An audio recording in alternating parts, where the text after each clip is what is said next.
Okay. Okay. Hi, my name is Dan Hanley. I live in Islamabad, Pakistan, and I'm somewhat of a controversial figure. And no, I'm not hiding out over here. Fell in love with and married a Pakistani 12 years ago, and I've been living here ever since. But for myself, a little bit of background information. I was a pilot my entire working life. I commenced flying airplanes back in 1968, 54 years ago. So I'm kind of old. And I got my private commercial instrument multi-engine rating within 3 years, and then went on to get a 4-year degree. And when I was getting out of college, the Vietnam War was raging on, and I had to make service plans, either get drafted into the Army or or choose some other branch of service, and I chose naval aviation. So I entered in 1973, and I wound up flying the P-3 Orion, which is a 4-engine turboprop used to track Russian subs during the Cold War. And I flew those for 10 years. And in 1978, I was hired as a pilot by United Airlines.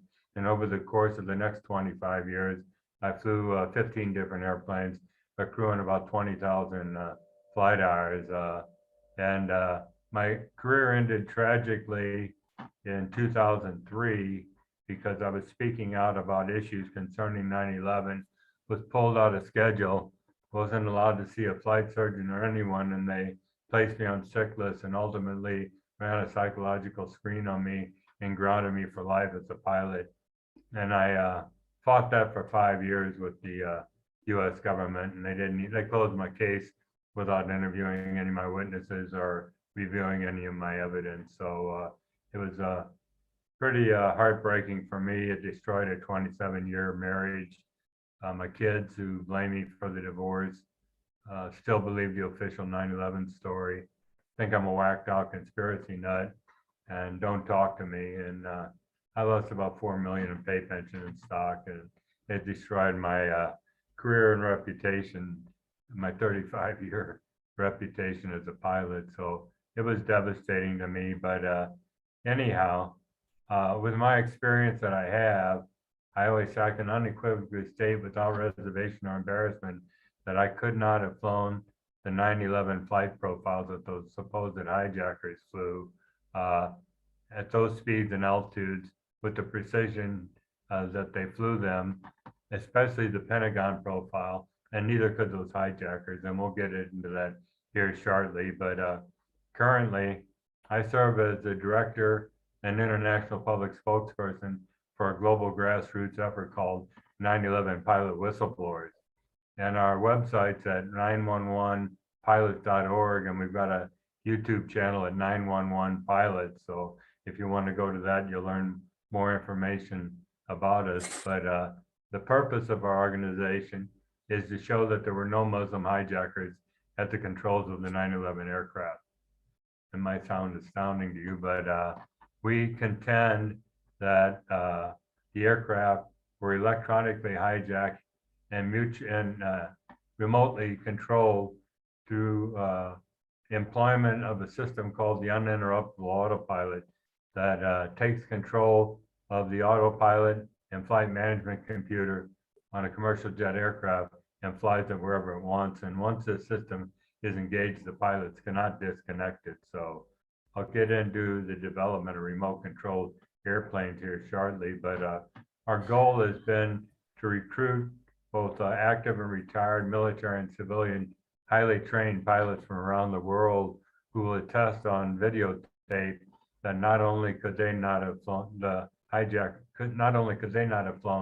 the flight profiles, but the hijackers could not have flown them either. And we've been successful in interviewing pilots in that regard. So what is our end game here? Well, originally we linked up with an organization called Lawyers Committee for 9/11 Inquiry.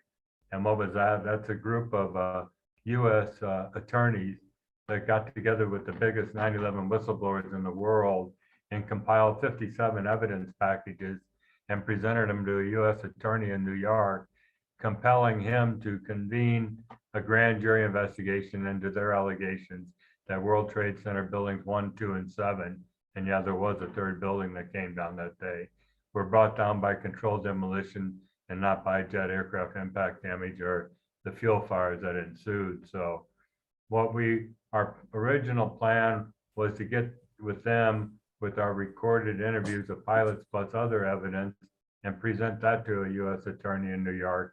But they've gotten so bogged down the last several years with their own cases.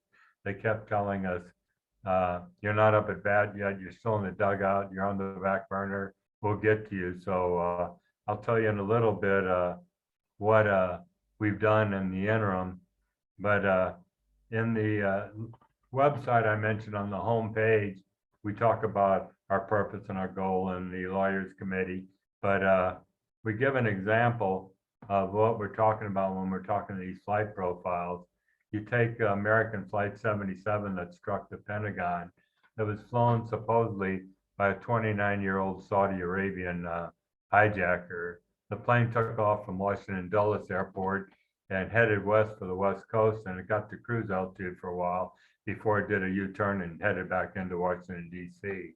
At 7,000 feet in the descent, it commences this 330-degree descending, accelerating corkscrew turn to arrive precisely at the surface without skidding the surface to strike the Office of Naval Intelligence at the Pentagon at over 500 miles per hour.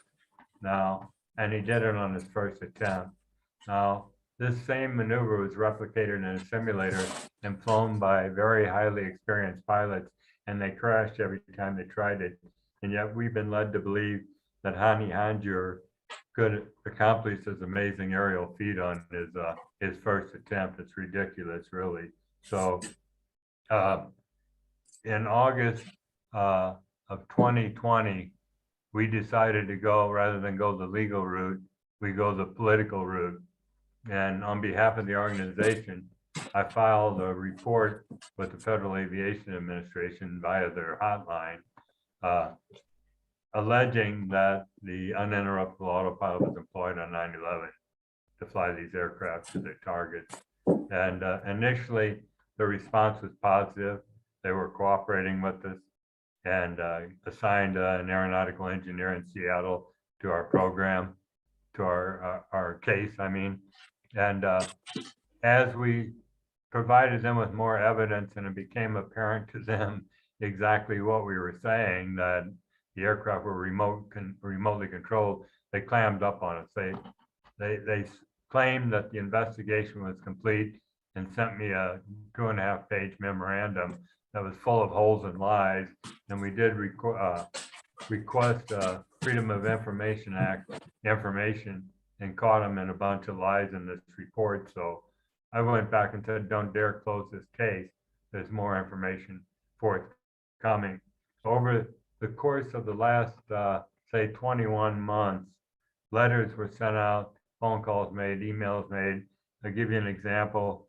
Starting in February 2021, we sent a formal letter to the Federal Aviation Administration, and it was followed up over the next several months by a joint letter to the Director of National Intelligence, the Attorney General, the Secretary of Transportation, the FBI.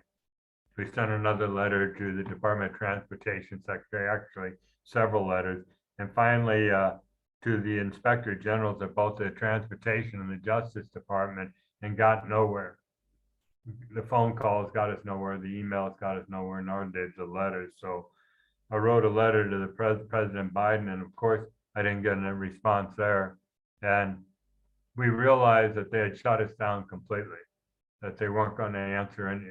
I finally filed a letter with Congress, the House Oversight Committee, and followed that up with phone calls. And they wouldn't even let me talk to staffers in the back, excuse me, in the back office there. So I sent, in the letter I sent to President Biden, I stated that we had been stonewalled for 21 months and that if the United States government wasn't interested in investigating our case, then perhaps another foreign country, such as Pakistan, would entertain the idea of investigating our allegations. So living here gave me an advantage, and I wrote several letters over here, but one of them was to, I wanted to, let me back up. The letters and emails and phone calls I made, we realized from the get-go that the government was never going to say, you know, Dan, you're right. The 9/11 aircraft were remotely controlled and we'll investigate that. So we needed really to run the full gamut all the way up the chain of command to get the response we needed to move on with our next step, and that was to take it to the Pakistan government. So I sent a joint letter to the Prime Minister here and to the Director General of the Inner Services Intelligence, which is their equivalent of the CIA, stating who I was, my credentials, and what we were claiming, and asked for a meeting with them. And on March 7th, I was invited to ISI, the Inter Services Intelligence Committee headquarters here in Islamabad. And I spilled my guts. I told them everything we knew, not just about the uninterruptible autopilot, but I could spend hours telling you other things we know about the lies of 9/11. That would take up a whole other program to go into, but I basically told them everything. They assured me that I was an asset. They were interested in the information that we had, and they told me that I was going to meet with the Director General himself, and we were going to do a documentary and all these promises. And then you probably haven't followed it on the news. Politically, all hell broke loose in Pakistan, and the Prime Minister I was trying to get in, I was within weeks of getting in to see him, was ousted from power. So it upset the apple cart big time with where we thought we were going to go with this thing. So the next step in this, well, I don't know if you've heard on the news, there was a terrible crash in China. It was a 737-800 with 132 passengers on board, was at 29,000 feet, and suddenly plunged vertically in 2 minutes to the earth, shattering it into a million pieces, killing all 132 people on board, obviously. So that has the footprint of what an uninterruptible autopilot could do. And what they're trying to do is claim that it might possibly be a murder-suicide, that the co-pilot had mental problems and took control of the airplane and crashed in the suicide dive. But we've seen this happen with Malaysia Air 370, the Boeing 777 that disappeared over the Indian Ocean several years ago, where they blamed the captain for that one, saying he had mental problems, and also for the German wings flight over the Alps several years ago, that they claimed the co-pilot locked the captain out of the cockpit, and he had mental problems too. So what we've done, myself and another pilot that actually introduced me to this uninterruptible autopilot system in 2007, a Captain Field McConnell, both of us are trying to get a hold of the China Eastern management to say, hold on, before you go blaming the co-pilot, there's a system hardly anyone knows about called the uninterruptible autopilot system that may very well have been employed to bring that airplane down. And that, because we're having difficulty getting a hold of management in Shanghai, we've gone to the Chinese government. And you gotta, once you start talking uninterruptible autopilot, at least to me or to Field McConnell, you can't talk about it without talking about 9/11. So I've contacted the Ministry of State Security, which is their CIA in Beijing. The last 2 days I've left them email messages. So we're trying to go that route with the Chinese government. So I'm not holding out much hope with Pakistan anymore because they're so indebted to the IMF, and they've recently pledged allegiance to the United States, which I believe the United States was complicit in the planning and execution of the events of 9/11. So I don't see it going anywhere with Pakistan anymore. So our only hope really is with if the Chinese government would pick up on our story and investigate what we're saying here.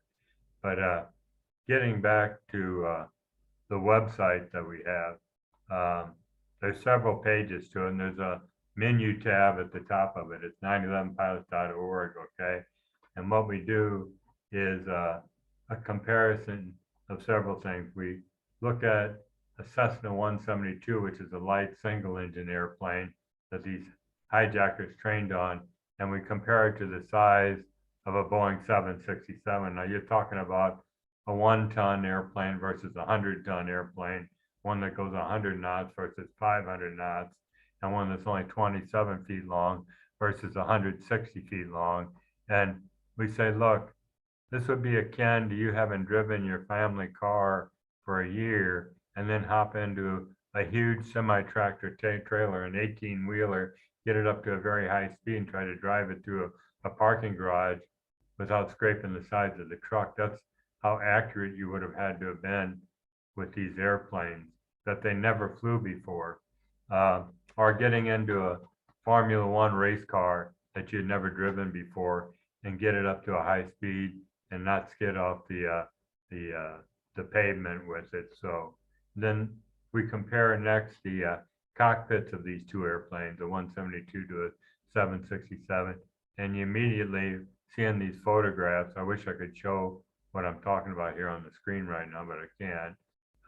You immediately see the difference between the cockpit of a 172 and that of a 767, where the cockpit of the 172 has your old round dial instruments on one side of the cockpit, a few radios, a few switches, and then you look at this photograph of a 767. It's got a whole myriad of switches, dials, computers, etc. And they could not possibly. I flew both the Cessnas when I was young, and the 757 and 767, as well as other glass cockpit airplanes, the advanced airplanes. And I can say just from my own experience, there's no way these guys could have hopped in those airplanes sight unseen and haven't flown them. So the next thing we do is go to the hijackers and cover each one of them, but in particular, Hanley, the guy I was talking about, the 29-year-old that supposedly flew into the Pentagon. This is amazing that 1 month prior to 9/11, he was denied rental of a single engine Cessna 172 at the Freeway Airport in Maryland because he couldn't handle the airplane. He couldn't handle a single engine plane. And this was, I talked a couple months ago to a man named Marcel Bernard, who was a chief flight instructor at that airport. He was reluctant to talk to me because this is very controversial, but he acknowledged that he was the one that denied rental of this airplane, the Hanley. And he said, look, I didn't fly with the guy. 2 other flight instructors flew. 3, they weren't training flights, they were assessment flights to see how well he could fly. And they both came back and said he couldn't handle the airplane. So what did Hanley do supposedly? He went down the road to another airport and got a guy named Eddie Shalev to go up with him in an airplane. And Eddie came back and said he was a good pilot. So the 9/11 commission that was organized to investigate all this stuff sends a staff member out to interview all 4 of these pilots.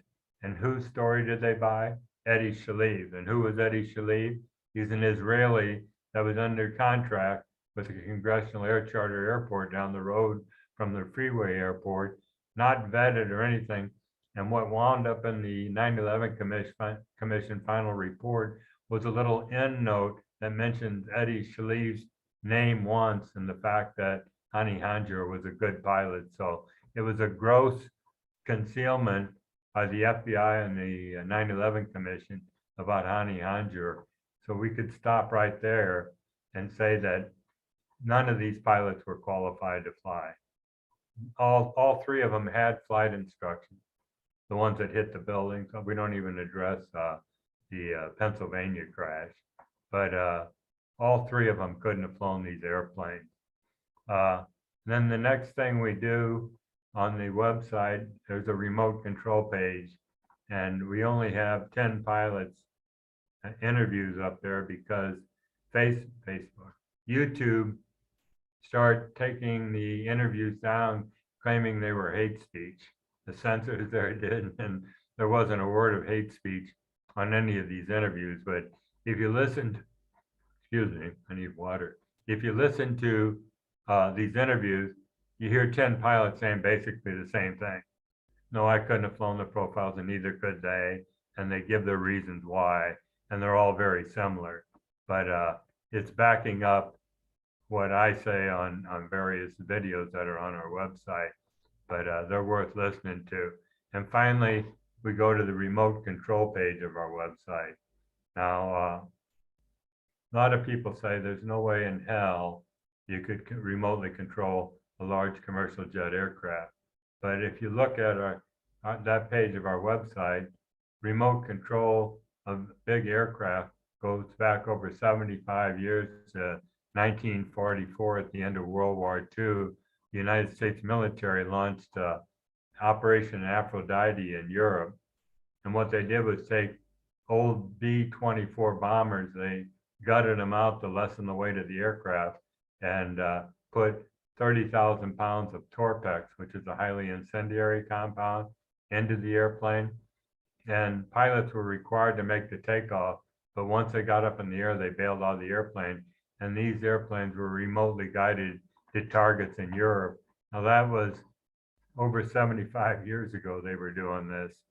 And we point out with a short video on the website that Joe Kennedy, JFK's older brother, was actually killed on one of these top secret missions when the airplane blew up due to a malfunction before he had the opportunity to bail out of the airplane. So jumping ahead 40 years, and imagine the technology advancements from 1944 up to 1984, NASA, the National Aeronautics and Space Administration, got together with the Federal Aviation Administration, and they conducted a joint crash test experiment in a remote location. What they did here was take a 4-engine commercial jet aircraft, a Boeing 720, loaded it up with crash dummies and cameras, and they wanted to test crew and passenger survivability in the event of a crash landing by filming it. And this airplane was taken off remotely, flown around the pattern 6 times, and auto landed before they intentionally crashed it at the end and got that on film. But that was 1984, so you're talking 38 years ago on that one. But you jump ahead to the mid-90s, this is where the uninterruptible autopilot comes in.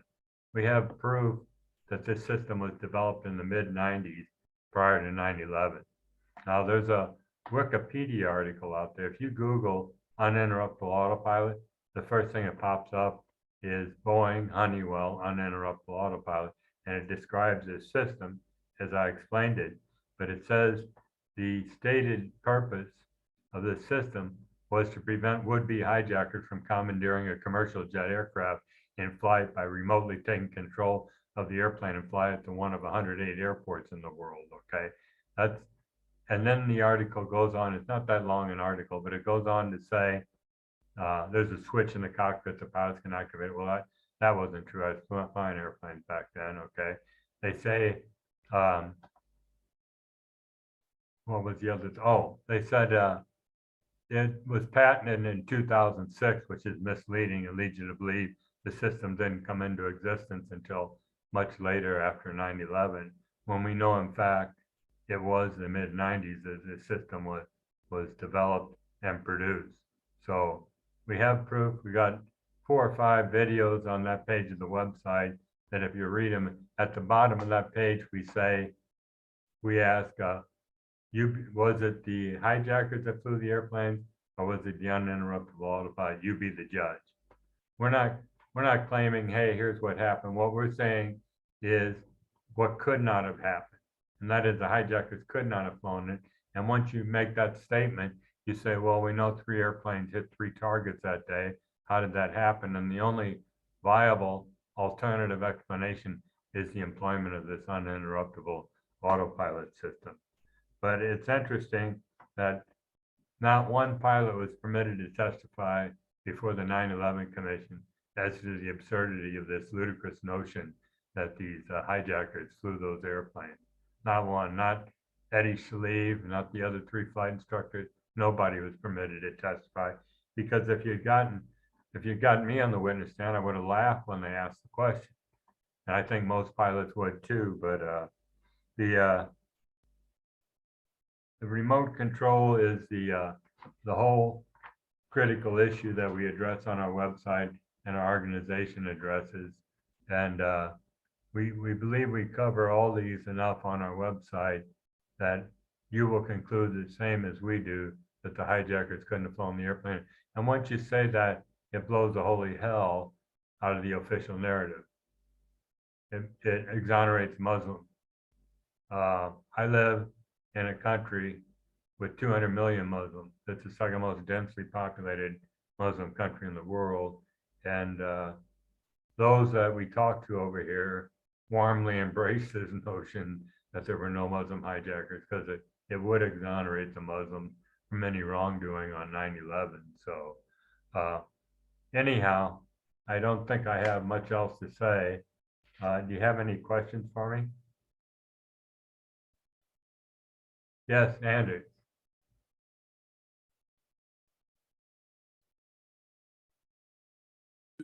So, can you hear me?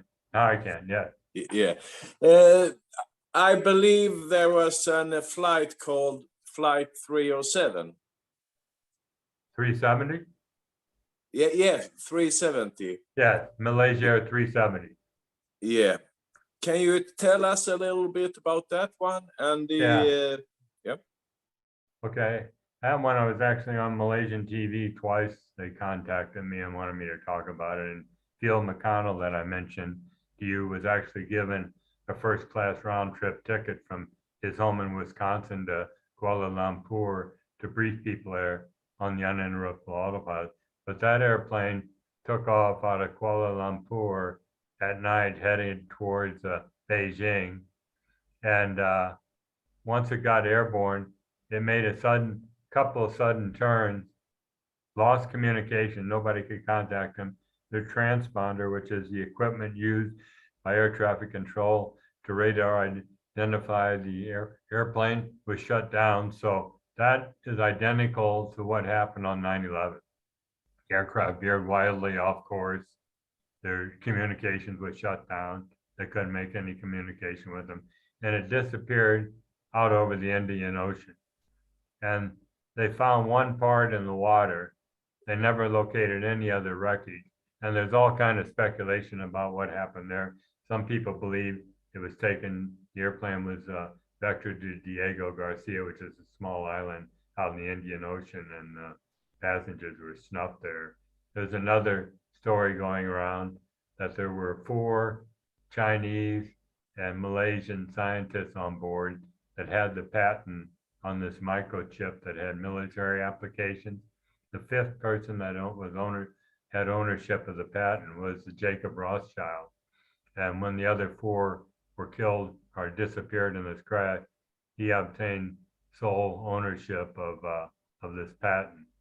And I don't know how much you know about Jacob Rothschild, but I won't get into that. But anyhow, yeah, Phil was invited there, and what I was invited on, there was a British expert on this flight who came on TV in London claiming the captain committed suicide. It was a murder-suicide, and they wanted me to come on TV, and it was only like a 3-minute spot where I refuted what he said and why I was disputing his statement that it was the captain, because it's very easy on accident to blame a dead person because they can't defend themselves, and it drastically reduces insurance damages against the airline or the aircraft manufacturer. So it's an easy out for the government and airlines to blame it on the pilots. So